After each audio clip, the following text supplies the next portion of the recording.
A gente começa com o clássico de amanhã, pelo Brasileirão, Vasco e Fluminense ao vivo na Globo, logo depois de 3 graças. Bora relembrar um gol inesquecível para a torcida do Vasco, feito por esse cara aí, ó, o Bismarck. Gol de virada contra o Fluminense que eternizou uma música na arquibancada.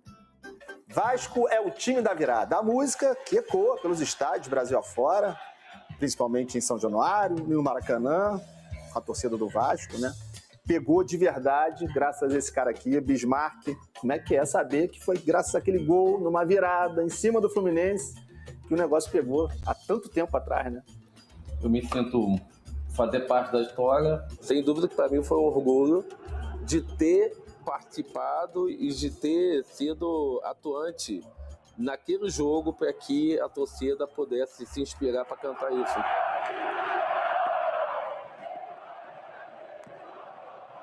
O Vasco é o time da virada, o Vasco é o time do amor. 1988. 29 de maio de 1988. O Vasco de Bismarck enfrentava o Fluminense. Era a final da Taça Rio. Na época, o segundo turno do Campeonato Carioca. E eu lembro que no primeiro tempo o Tato faz 1-0. Eu só entro, acredito que uns 15 minutos no tempo. Eu estava muito ansioso no banco, né? Estava esperando um momento para o professor pedir para que eu aquecesse. Nós tínhamos um preparador físico chamado Luiz Flávio Burguemino, que eu lembro que ele me aquecendo, eu lembro ele falando assim, você vai virar o jogo. E aí eu lembro que teve uma falta lateral, o Paulo Roberto bate, eu que cabeceio, o Paulo Vitor defende e o Vivinho faz 1-1.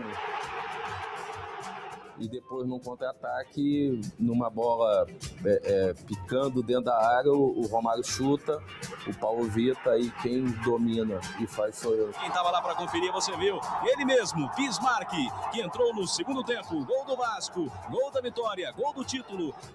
No dia seguinte, um Bismarck com 18 anos apenas. Parecia nem entender o tamanho daquele gol. Eu tive uma pequena participação nisso tudo. Acho que a equipe é que teve os méritos de poder, né, renovar suas forças, de virar a partida contra o Fluminense. Ali surgiu a música que virou quase um hino vascaíno. A inspiração veio de Bismarck e de um samba enredo, campeão do Carnaval de 1978. Esse samba foi o Carnaval, foi o tricampeonato da Beija-Flor, de minha autoria, Gilson, Doutor e Mazinho. Ierê, ierê, ierê, oh, oh, oh.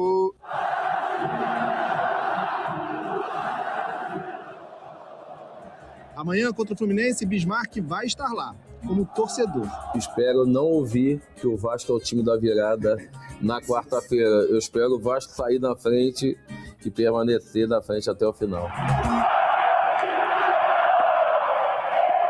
Boa tarde a todos. Tem um clima de recuperação, né? Um início, pelo menos, de recuperação. O Renato, como você disse, chegou há pouco, acabou de chegar, se a gente for ver, né? Só tem 2 jogos no comando Vasco, vai para o terceiro, mas são 2 jogos bons do Vasco, né? O Vasco foi bem nesses 2 jogos sob o comando do Renato Gaúcho. Primeiro, aquela vitória de virada em cima do Palmeiras, brigando lá em cima na tabela de classificação. O jogo aconteceu aqui em São Januário.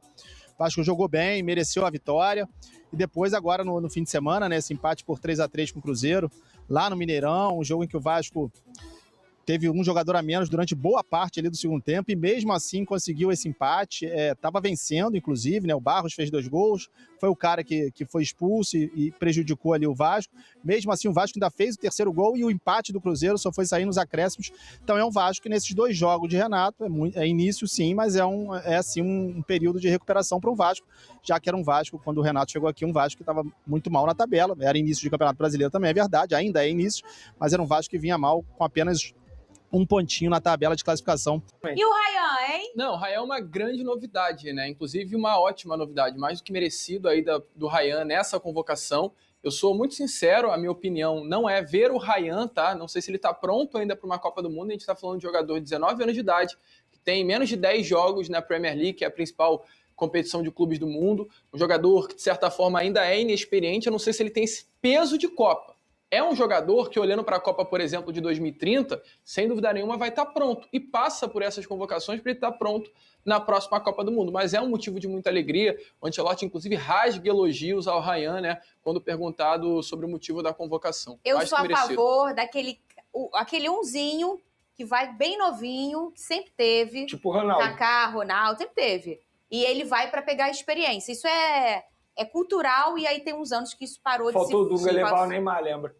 Na última Copa foi o contrário, levou o mais experiente, foi o Daniel Alves, né? Em vez de levar... Que não ajudou em nada. Então, em vez de levar a vaga do menino para aprender para a próxima, né? Para fazer um ciclo de Copa. Copa. E falando em jogadores assim jovens, essa trinca da seleção brasileira se preparem para 2030, porque Estevão, Endrick e Ryan sempre foram as grandes estrelas do Sub-17, no Sub-20 da seleção brasileira. São jogadores jovens. Gente, Estevão, Endrick e Ryan têm menos de 20 anos. Todos eles são jogadores que, teoricamente, estão prontos para essa Copa, mas a Copa deles vai ser a Copa de 2030. Vamos ver a família do Ryan comemorando bem na hora que ficaram sabendo que ele foi convocado. Cadê? Bem emocionante.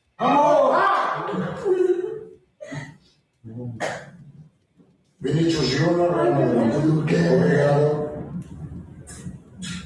Vamos lá. Obrigado, Vinícius. Opa! Oi. Vai, não.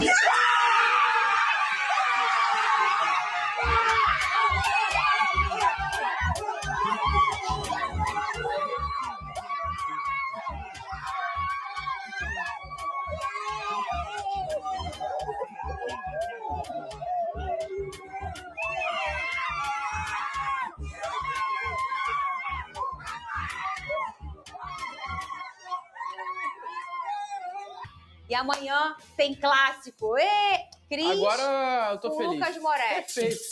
O Vasco e o Fluminense se enfrentam. Essa é a 7ª rodada do Campeonato Brasileiro. A gente vai ver o VT. Como tá preparando aí as duas equipes na volta? Vamos ver se ele vai estar mais tranquilo. Rodolfo. Mais um clássico e um duelo com muitos objetivos no Maracanã.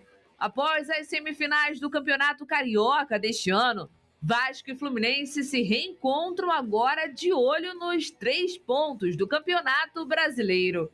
E além do reencontro dos rivais, onde o Fluminense levou a melhor no estadual, o embate pela 7ª rodada da competição também será marcado pelo reencontro de Renato Gaúcho, agora técnico do Vasco, com seu ex-clube, que comandou até setembro do ano passado. Vasco e Fluminense chegam ao duelo em situações opostas na tabela.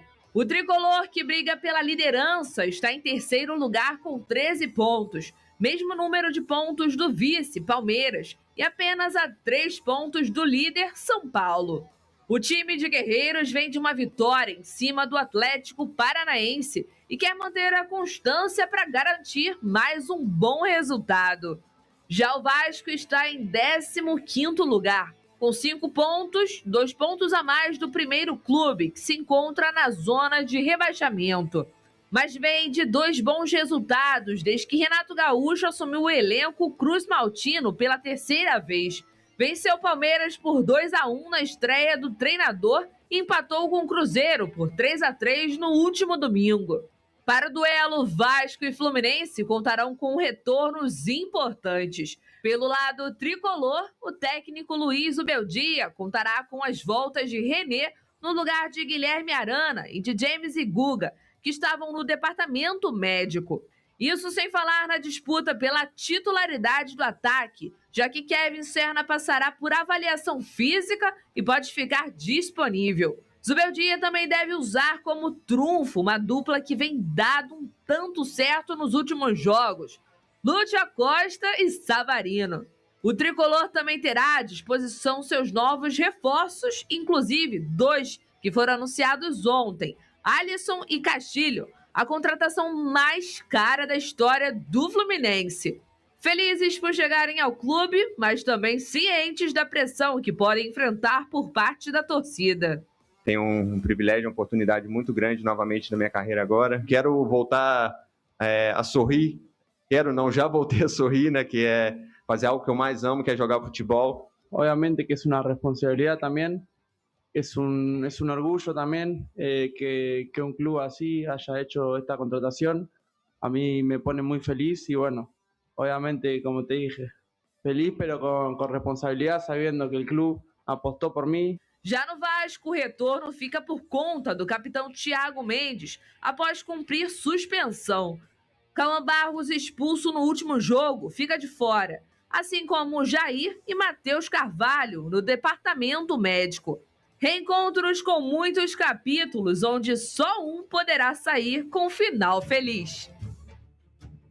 Muito bem, e a torcida do Vasco ficou muito surpresa com a boa entrada do cria da base. Ou não, né, o JP? Sim, não. surpresa não, surpresa porque todo mundo sabe da qualidade Exatamente. dele. No segundo tempo da partida, ele entrou contra o Cruzeiro. A jogada do terceiro gol passou pelos pés dele. Tem muita categoria, muita visão. O torcedor do Vasco, na grande maioria, já conhece o garoto. Acredita que o Renato vai usar mais. O Renato gosta, né, de promover esses meninos da base, né? Sim, inclusive foi uma pena nesse primeiro momento de 2026. Foi um dos assuntos que até eu comentei muito aqui no programa.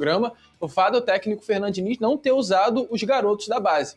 O técnico Fernando Diniz poderia ter usado Bruno Lopes, poderia ter usado o próprio JP, o Estrela, poderia ter usado o Diego Minetti, vários jogadores de qualidade nessa base do Vasco da Gama que não foi utilizado nem sequer uma vez pelo Fernando Diniz, a não ser o JP em alguns momentos. Então, o Vasco ele perde uma oportunidade nesse Campeonato Carioca em mostrar os seus garotos. Que bom que agora com o técnico Renato Gaúcho, apenas na sua segunda partida ele coloca o JP dentro das quatro linhas e ele faz o que todo vascaíno já sabia que ele tinha potencial de fazer. Dá um drible de corpo lindo, acha uma bola para o Puma Rodrigues ali na lateral direita do campo, né, e logo em seguida sai o lance do gol. Um jogador muito diferenciado, eu vi até muita gente comentando nas redes sociais e é realmente uma questão que eu coloco na mesa.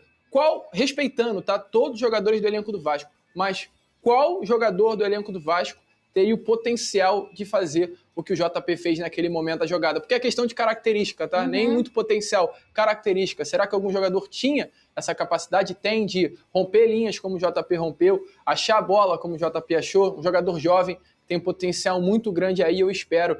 Tomara, né, que o Renato Portaluppi utilize mais ele e outros jogadores que tem na base. Pro pessoal que gosta de cozinhar, não gosta de futebol, mas gosta de estar com a gente, sabe aqueles utensílios de cozinha? Tem uns que fazem uma função que ninguém faz. Aí você precisa daquele utensílio ali, porque só ele faz aquilo. Ou para fazer para misturar, ou para abrir uma lata, ou enfim. É o JP. Tem coisas ali que eu acho que pelo elenco de características ele faz e talvez ninguém vai conseguir. E pelo lado fluminense, o técnico Luiz Zubeldia explicou o motivo do zagueiro Julián Milán não ter feito ainda a sua estreia com a camisa do Fluminense no jogo aí contra o Atlético Paranaense. O Zubeldia disse que o atleta precisa de um pouco mais de adaptação e utilizar ele para fazer essa dupla de zaga com um companheiro que ainda não está tanto tempo entrosado, poderia ser arriscado. Entendeu, Veneno? Arriscado ele usou. Mais do que... usar o Freitas. Eu tenho certeza que você pensou a mesma coisa que eu. Mas eu levantei para você falar. Assim, eu teria que concordar com o Zubeldia se não estivesse forçando tanto a barra em escolher o Freitas, que vive um péssimo momento com a camisa tricolor. Por mais que ele não queira utilizar um novo jogador por conta de adaptação, ele tem o Igor Rabelo, que também está à disposição. Então, nada justifica essa insistência em Freitas. E isso me lembra muito a teimosia de outros treinadores. E pode, uma hora, acabar pecando por conta disso. Tem um clássico importante agora e não dá para você continuar com Freitas no setor defensivo do Fluminense, porque a qualquer momento ele vai entregar a paçoca para o adversário. E eu falei isso ontem aqui, Moretti. Um time que quer encontrar taça tem que estar todo mundo impecável. A palavra é essa. Porque é um jogo mais duro, é um jogo que no suspiro você vira ou você precisa de um gol. E se você pecar uma vez e ele falhar e ser gol, e no caso do zagueiro, já está ali na linha do crime. Então, esse tipo de jogador, às vezes, ele pode comprometer até uma caminhada mais campeã, vamos dizer assim. Sim, sem Eu não estou dúvida. dizendo que ele é descartável, não Perfeito. é isso. Eu estou dizendo que no momento não tá legal. E aí o que você faz quando no momento não tá legal? Você preserva um pouquinho. E aí depois volta. E vai voltar bem. Só que no momento não tá bacana. Fernanda, eu acho que você utilizou a palavra perfeita aí, é preservar. Acho que nesse momento, se o Luiz Zubeldia tem certo apreço pelo Freitas, gosta, né, do jogador como zagueiro, o que ele deve fazer pelo jogador em si é preservá-lo. O Freitas é um jogador que, tecnicamente, ele é bom, nitidamente, acompanhando as partidas do Fluminense, você vê que é um zagueiro técnico, que tem qualidade com a bola nos pés, é um jogador defensivamente muito forte também, mas que hoje vive um momento, como a gente está falando, está na cena do crime toda hora. todos os lances que o Freitas dá, pelo menos um jogo, ele vai fazer, de certa forma, alguma besteira e vai prejudicar o Fluminense. E o Fluminense, postulante hoje ao título brasileiro, é uma equipe que joga um dos melhores futebols do Brasil, postulante a título de Copa do Brasil, postulante a título de Libertadores, é uma equipe que tem que ter o chamado erro zero. E se tem um zagueiro que todo jogo tem a possibilidade de cometer um erro, não tem mais como se manter no time titular. Contratou um bom jogador, um atleta de nível, né, que vinha desempenhando muito no seu antigo clube e está mais do que nunca na hora do Fluminense utilizá-lo no sistema defensivo titular, Fernando. Posso dizer um jogador em 24 que tinha esse caminho também? O Lucas Alter.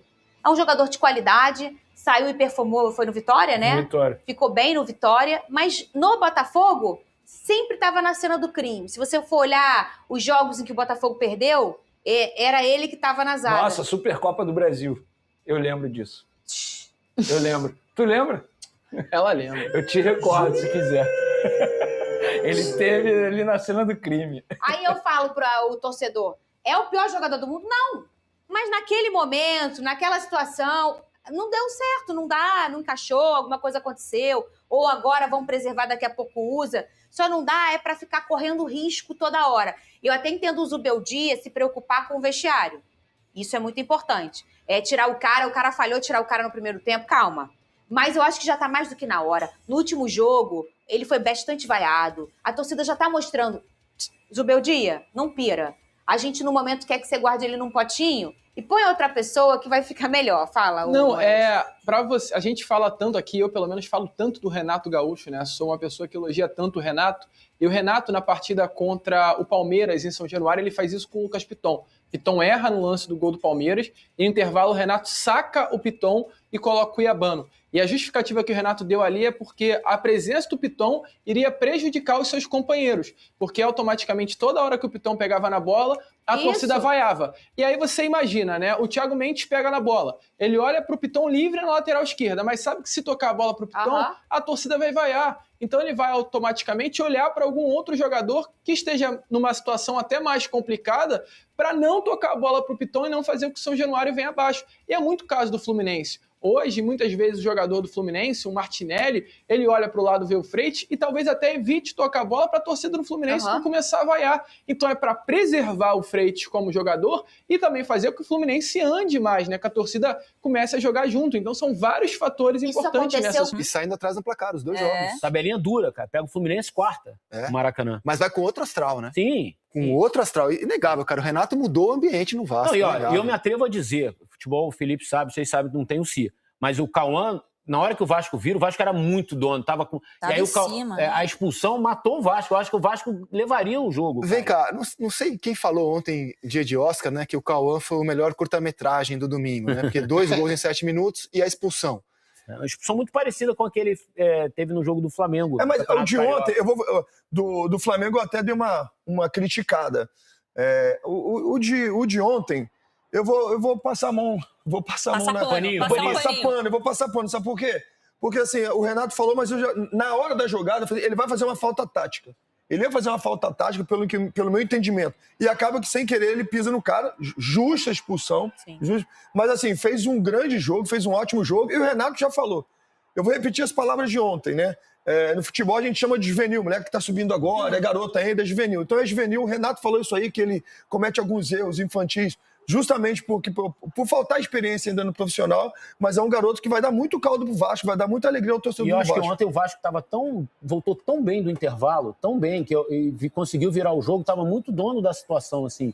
A expulsão, claro, fez o Renato mudar o time todo, né? Ele vai tentar dar um tapinha no pé esquerdo do Matheus, não consegue e acaba pisando. Concordo com você. Pé de apoio. Ele vai tentar dar um tapinha no pé. Se ele consegue dar o tapa, ele cai, é falta tática, toma amarelo, tá tudo certo. Como ele não consegue acertar o pé esquerdo do Matheus, ele vai sem querer e pisa. Ele não foi pra pisar, né? Ele não foi pra pisar. E olha que de pisão eu entendo, gente. Pode confiar. Pode confiar. Agora, assim, a gente dá nota para atuações. Um clássico da imprensa esportiva.